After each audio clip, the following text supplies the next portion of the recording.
পবিত্র মাতৃভূমিকে আজ হোক কাল হোক আল কোরআনের বাংলাদেশ গড়েই আমরা ক্ষান্ত হব।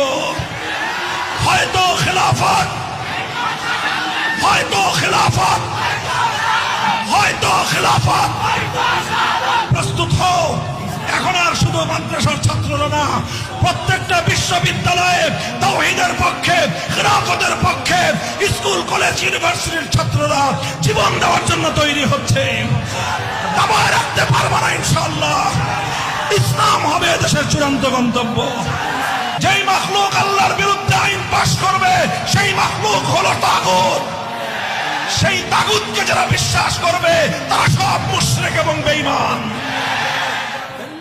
মুহতারাম হাজিরিন, আইন করবেন চূড়ান্ত ভাবে একমাত্র কে?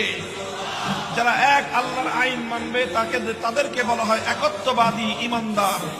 আল্লাহর আইনের বিরুদ্ধে যারা আইন করবে তাদেরকে বলা হয় তাগুত। তাগুতের আইন যারা মানবে তাদেরকে বলা হয় মুশরিক।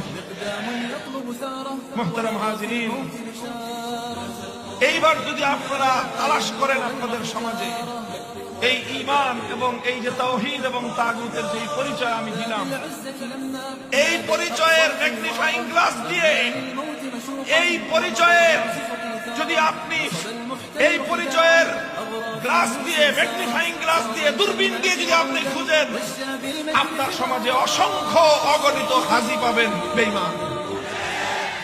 হজ করলে মানুষ ইমানদার হইলে আবু জাহাল আপনার চেয়ে আমার চেয়ে কয়েক গুণ বেশি হজ করেছে। কমপক্ষে না হলে 50 বার হজ করছে সে জীবনে। এই আবু জাহেলরা 50 বার হজ করার পরেও ইমানদার না বেঈমান?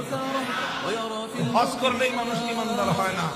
তাহাজ্জুদের নামাজের সময় যায় নামাজ তালাশ করলেই মানুষ ইমানদার হয় না। ইমানদার হওয়ার জন্য সর্বপ্রথম আপনাকে আল্লাহর একত্ববাদে বিশ্বাসী হতে হয়। ইমানদার হতে হলে সর্বপ্রথম তাওহীদকে বিশ্বাস করতে হয়, এবং তাওহীদ ফিল ইবাদাহকে যেরকম বিশ্বাস করতে হয়, তাওহীদ ফিল হাকিমিয়াহকেও বিশ্বাস করতে হয়। তাওহীদ ফিল ইবাদাহ, ইবাদতের একত্ববাদকে না মানলে একজন মানুষ যেরকম একত্ববাদী বিশ্বাসী ইমানদার থাকতে পারে না, আইন তৈরি করবার ক্ষেত্রেও আল্লাহর তাওহীদ ফিল হাকিমিয়াহকে না মানলে একজন মানুষ ইমানদার এবং বিশ্বাসী থাকতে পারে না। সে মুশরিক এবং তাগুতে পরিণত হয়।